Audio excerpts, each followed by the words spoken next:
Welcome to the forex basic series part 1. तर सर्वात आधी आज आपण माहिती करून घेऊ की फॉरेक्स मार्केट म्हणजे काय किंवा फॉरेक्स ट्रेडिंग म्हणजे काय. तर फॉरेक्स हा शब्द दोन शब्दांपासून आलेला आहे. फर्स्ट वन इज फॉरेन आणि सेकंड वन इज एक्सचेंज. म्हणजे दोन देशांची चलन एकमेकांसोबत एक्सचेंज करणं, याला आपण फॉरेक्स म्हणतो. एक्झाम्पल घेऊ, जर आपल्याला US डॉलर घ्यायचा असेल तर इंडियन रुपीज द्यावे लागतात. फॉरेक्स ट्रेडिंग ही करन्सी पेअर मध्ये होते. प्रत्येक पेअर मध्ये दोन करन्सी असतात, एक असते बेस करन्सी आणि एक असते कोट करन्सी.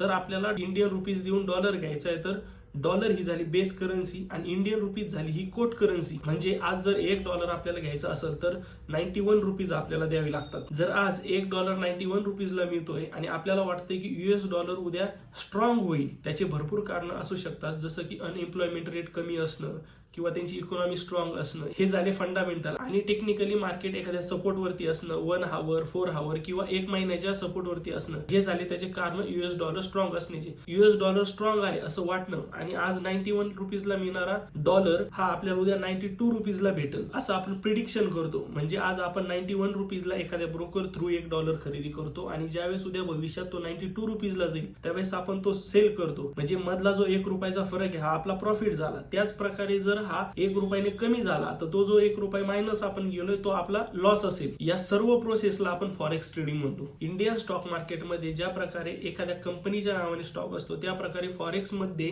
करन्सी पेअर्स असतात.